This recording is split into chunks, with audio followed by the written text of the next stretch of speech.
ഇപ്പോൾ നമുക്കൊപ്പം വിദേശകാര്യ വിദഗ്ധൻ ജോസഫ് ആന്റണി കൂടി ചേരുകയാണ്. ശ്രീ ജോസഫ് ആന്റണി, ട്രംപാണ് വെടിനിർത്തൽ പ്രഖ്യാപിച്ചിരിക്കുന്നത്. അതിന്റെ ആയുസ് എത്ര എന്നത് നിശ്ചയമില്ലാത്ത കാര്യമാണ്. എങ്കിൽ പോലും ആശ്വാസകരമാണ് ഇപ്പോൾ പുറത്തുവരുന്ന വാർത്തകൾ.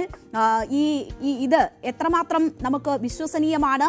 ഇറാന്റെയും ഇസ്രായേലിന്റെയും ഉൾപ്പെടെയുള്ള പ്രതികരണങ്ങൾ ഇനി എത്രമാത്രം നിർണായകമാകും?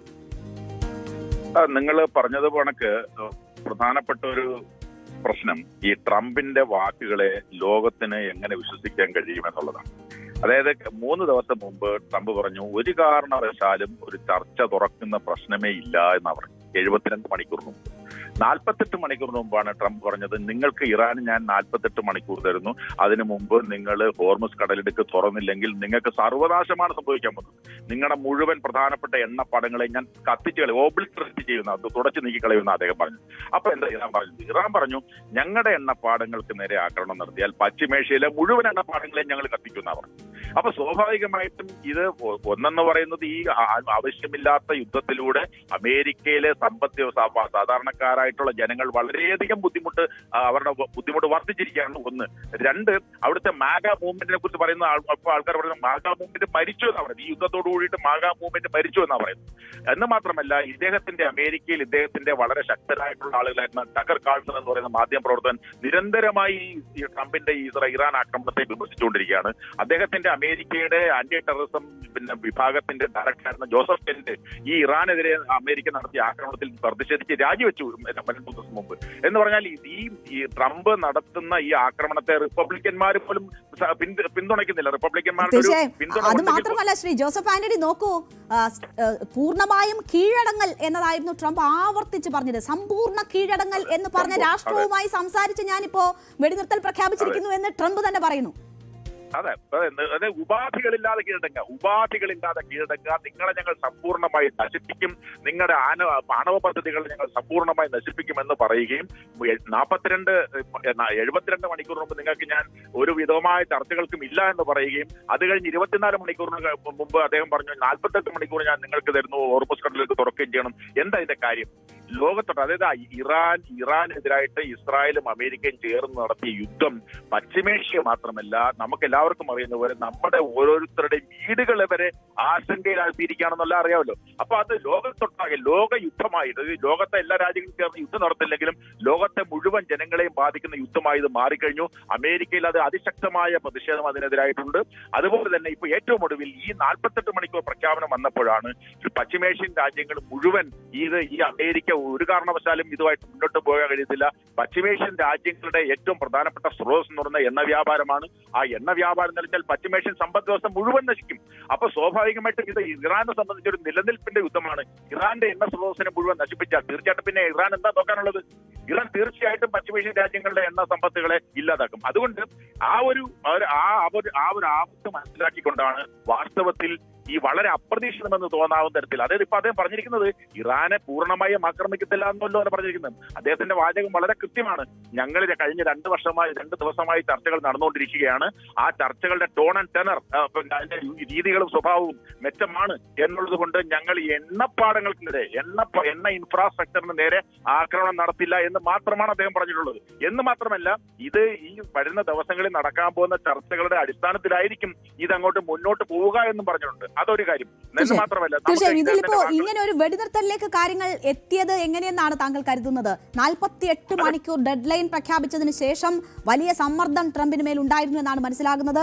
നിരവധി രാഷ്ട്രങ്ങൾ ഈ വെടിനിർത്തലിലേക്ക് കാര്യങ്ങൾ എത്തുന്നതിലുള്ള ഇടപെടലുകൾ നടത്തി. ഈ 48 മണിക്കൂറിന് ശേഷം ഈ ആക്രമണം രൂക്ഷമാകുന്നില്ല എന്ന് ഉറപ്പുവരുത്തുന്നതിന് വേണ്ടിയുള്ള ഇടപെടൽ ഉണ്ടായി എന്ന് മനസ്സിലാക്കുന്നു.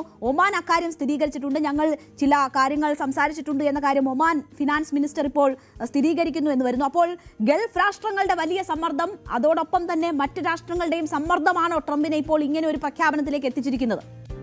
ഏറ്റവും പ്രധാനപ്പെട്ട കാര്യം ഇറാന്റെ നിലപാടാണ്. അതായത് അവരെന്താ പറഞ്ഞത്, നിങ്ങളുടെ ഇപ്പൊ കാർ കലന്റ് എന്ന് പറയുന്നത് ഈ ലോകത്തിന്റെ വിവിധ ഭാഗങ്ങളിലേക്ക് എണ്ണയുടെ ഇറാന്റെ എണ്ണ കയറ്റുന്നതിൽ 90% നടക്കുന്ന പ്രദേശം ഞങ്ങൾ ആക്രമിച്ച് തകർക്കും, ഞങ്ങൾ അവിടെ ഞങ്ങളുടെ പട്ടാളത്തെ USS കോളിയ പട്ടാളക്കാർ വന്നത് കീഴടക്കും എന്ന് പറഞ്ഞു.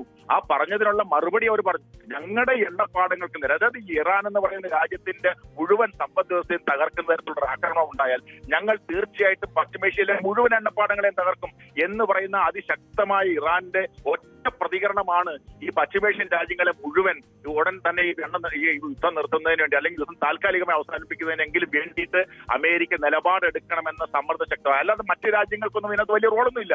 കാരണം മറ്റു രാജ്യങ്ങൾ വെറും കാഴ്ചക്കാർ മാത്രമാണ്, അവർക്കൊന്നും ഇതിനകത്ത് ചെയ്യാൻ കഴിയത്തില്ല. ഇവിടെ എന്ന് പറയുന്നത് ഈ യൂറോപ്യൻ രാജ്യങ്ങളെല്ലാം ഈ അമേരിക്കയുടെ കണ്ണുരുട്ടുമ്പോൾ ആ കണ്ണുരുട്ടല് വീണു പോകുന്നവരാണ്, അക്കാര്യത്തിൽ യാതൊരു സംശയമില്ല. പശ്ചിമേഷ്യൻ രാജ്യങ്ങൾ അവരുടെ നിലനിൽപ്പ് അപകടത്തിലാകാൻ പോകുന്നു. 48 മണിക്കൂറിനുള്ളിൽ പശ്ചിമേഷ്യ മുഴുവൻ അക്ഷരാർത്ഥത്തിൽ നിന്ന് കത്തുന്ന പ്രദേശമായിട്ട് മാറാൻ പോകുന്നു എന്ന തിരിച്ചറിവുള്ളത് കൊണ്ട് ഈ പശ്ചിമേഷ്യൻ രാജ്യങ്ങൾ നടത്തിയ സമ്മർദ്ദങ്ങളുടെ അതിശക്തമായ സമ്മർദ്ദങ്ങളുടെ ഫലമായിട്ടാണ്. അല്ലെങ്കിൽ 48 മണിക്കൂറായിരുന്നു, 48 മണിക്കൂർ നിങ്ങളുടെ എണ്ണപ്പാടം കത്തിച്ചു കളയും എന്ന് വലിയ വീമ്പളക്കിയ ട്രംപ് എന്താ ഇപ്പൊ പെട്ടെന്ന് മാറിയത്?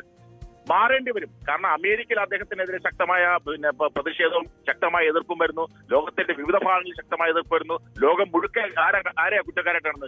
ഇസ്രായേലും അമേരിക്കയും ചേർന്ന് ഇറാനെ യുദ്ധത്തിലേക്ക് വലിച്ചിഴച്ചതാണ് എന്നതാണ് വസ്തുത. അത് ലോകം അങ്ങനെ തന്നെയാണ് മനസ്സിലാക്കുന്നത്.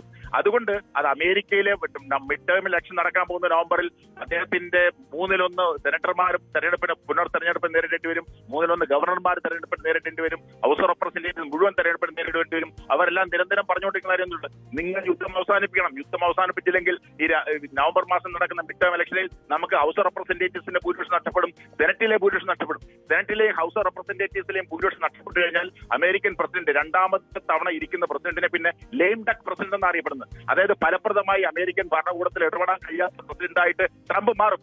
അപ്പൊ അങ്ങനെയുള്ളൊരാപത്ത് ഈ തെരഞ്ഞെടുപ്പിനെ നേരിടുന്ന ഗവർണർമാരും സെനറ്റർമാരും പരാജയപ്പെടുമെന്ന റിപ്പബ്ലിക്കന്മാർ പരാജയപ്പെടുന്ന ഭീഷണി, അതിനു പുറമെ ഈ പറഞ്ഞ തരത്തിൽ പശ്ചിമേഷ്യൻ രാജ്യങ്ങളിൽ നിന്നുള്ള അതിശക്തമായ സമ്മർദ്ദം ഒന്നുകൊണ്ട് മാത്രമാണ് ഇപ്പോൾ താൽക്കാലികമായി വെടിനിർത്തൽ നടത്താൻ തീരുമാനിച്ചത്. പക്ഷേ നമ്മൾ കാണേണ്ട കാര്യം, ഇസ്രായേൽ പറഞ്ഞിട്ടില്ല ഒന്നും.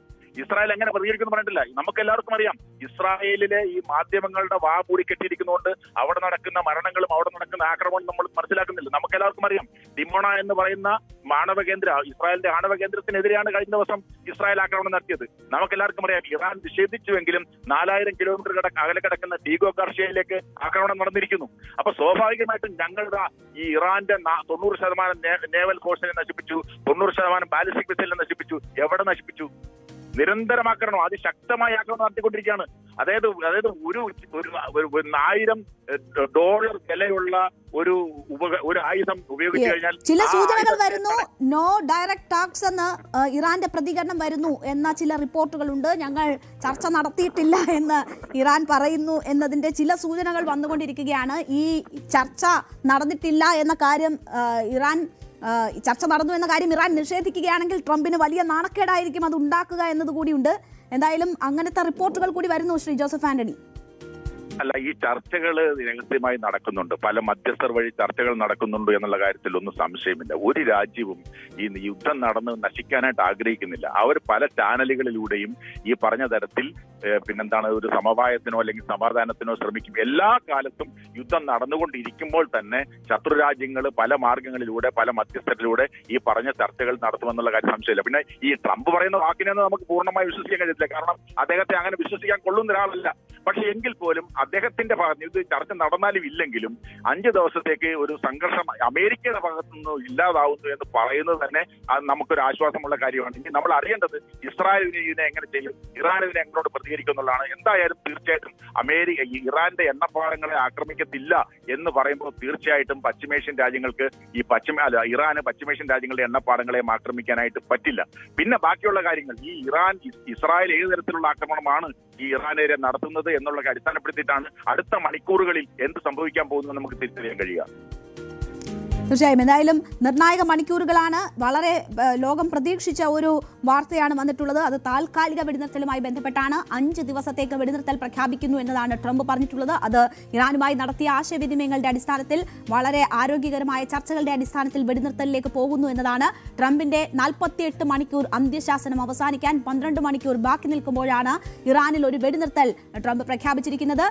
ഈ ഏതെങ്കിലും തരത്തിലുള്ള ആക്രമണങ്ങൾ ഉണ്ടാവുകയാണെങ്കിൽ ഈ ഗൾഫ് മേഖലയിലെ മറ്റ് കേന്ദ്രങ്ങൾ, അതായത് ഊർജ്ജ കേന്ദ്രങ്ങൾ ആക്രമിക്കുമെന്ന ശക്തമായ നിലപാട് ഇറാൻ സ്വീകരിച്ചിരുന്നു. അത് മാത്രവുമല്ല, ഹോർമുസിൽ ഇറാൻ പിടിമുടുക്കുന്നതിന്റെ കൂടുതൽ സൂചനകൾ പുറത്തു വന്നിരുന്നു. അവിടെ ട്രോൾ ഉൾപ്പെടെ ഏർപ്പെടുത്തിക്കൊണ്ട് അതിന്റെ നിയന്ത്രണം സമ്പൂർണ്ണമായും കൈപ്പിടിയിലാക്കാനുള്ള ഇറാന്റെ നീക്കം തുടങ്ങിയ കാര്യങ്ങൾ വലിയ ആശങ്ക ഉയർത്തിയിരുന്നതാണ്. ആ ഘട്ടത്തിലാണ് ഇപ്പോൾ വെടിനിർത്തൽ പ്രഖ്യാപിച്ചിരിക്കുന്നത്.